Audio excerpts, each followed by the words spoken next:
Hi guys, it's Carol. How are ya? I'm pretty good. This is, what is today?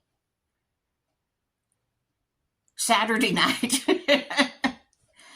I never know what day it is, what the date is, and anything like that. Anyway, this is Saturday night. I posted that video about my sleep apnea stuff this afternoon. I'm really excited to go to bed and put that thing on. Several of you said that you really liked my hair. The miracle of Velcro rollers. Oh, now I got an itch. My hair is naturally oily by in the morning. I washed it this morning. By in the morning, it'll be flat as a pancake against my head again. Oh, my nose itches. Sorry. But anyway, I love your questions. One of you left a question, not that my opinion matters or counts or has any validity, but one of you asked me what my opinion was assisted living versus tiny house.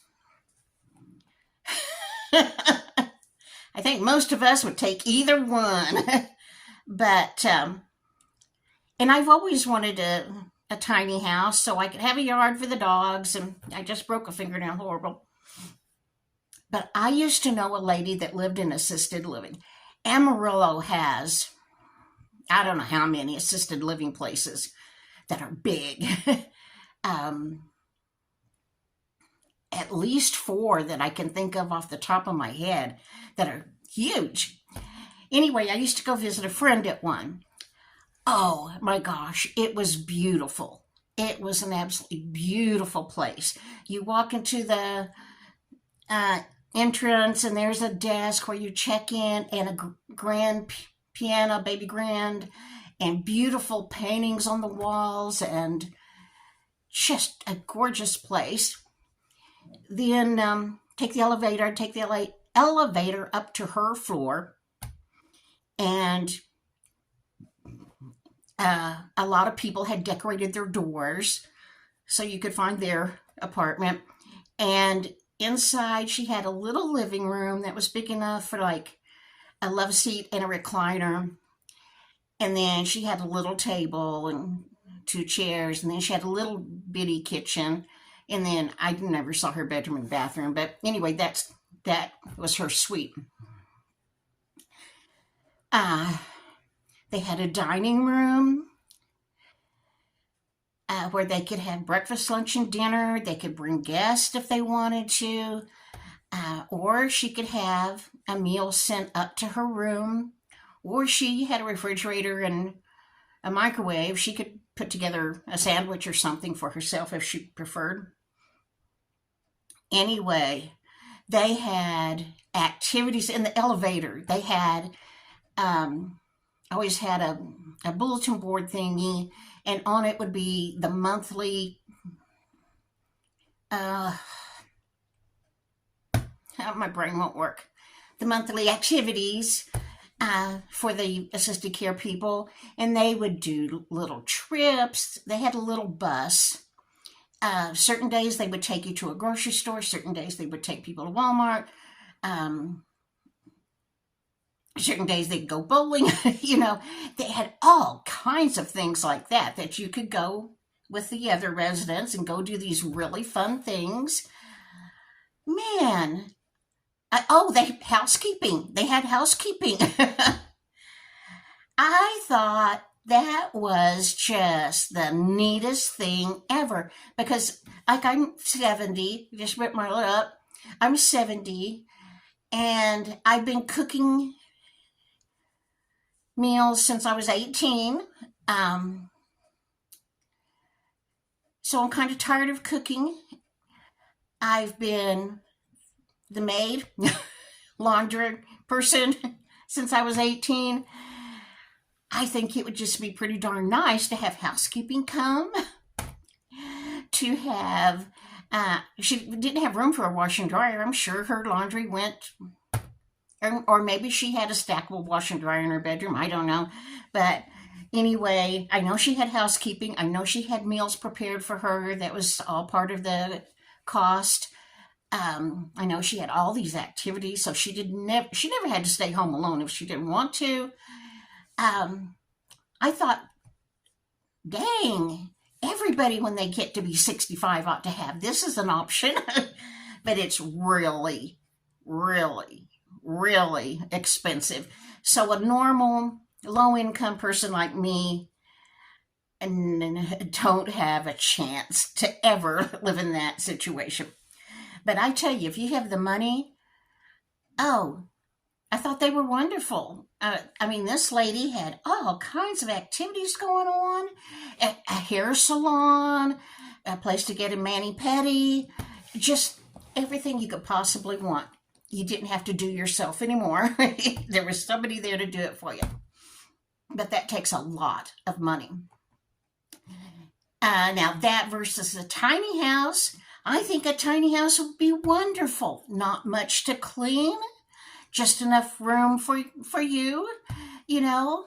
I watch tiny house YouTube videos all the time.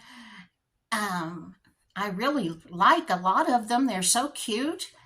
But in our age bracket, we're 70 and above, I'm going to say 65 and above. If you were to spend your money buying a tiny house, you're probably going to be renting a space to put it on. You have no control over if that rent goes up.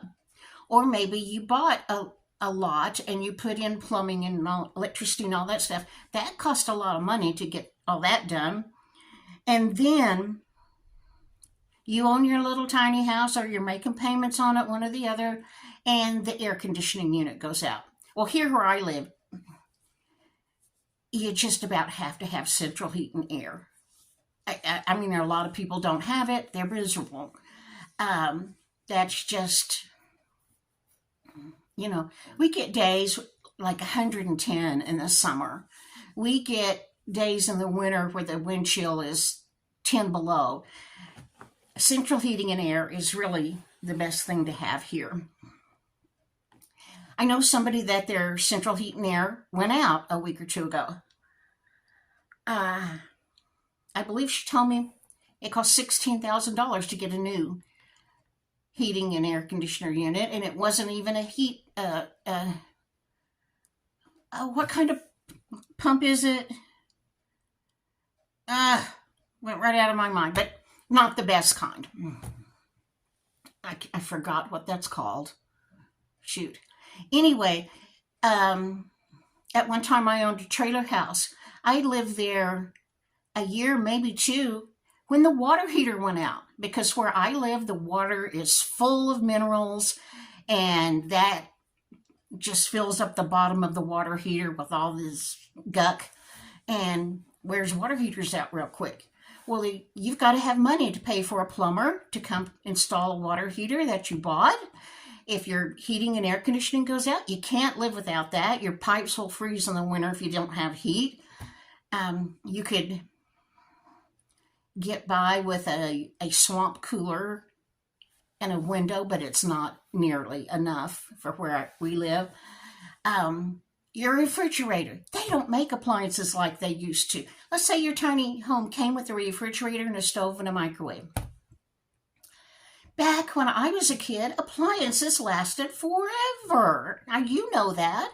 Appliances lasted forever. Not anymore. Not anymore. They do not last long at all. So let's say you have bought your tiny home and the refrigerator goes out. You're going to need to replace it. You know, there are just so many things about owning a tiny house or a big home.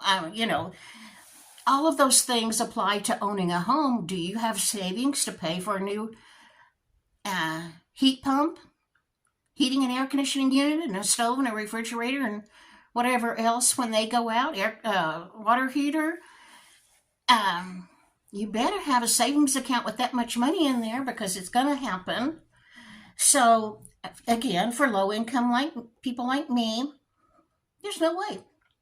There is no way that I could have a home of my own and do the upkeep that would be required, because I know it's something all the time. So that's my opinion on those two things. If you've got money, take whichever one works for you.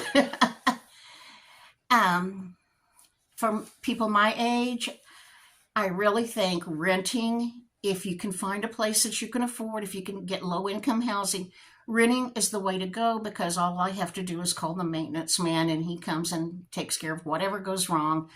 They have a lawn service that mows the grass.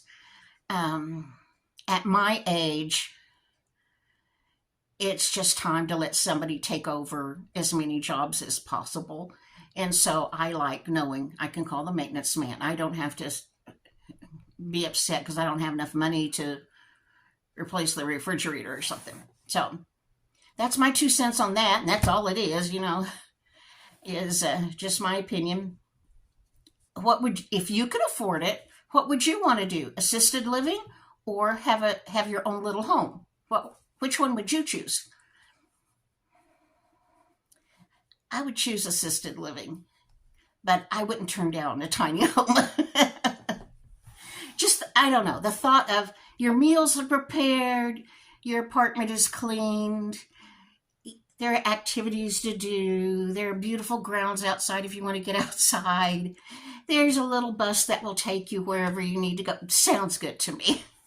Okay, guys, bye. Let me know which one you'd choose. See you in the morning.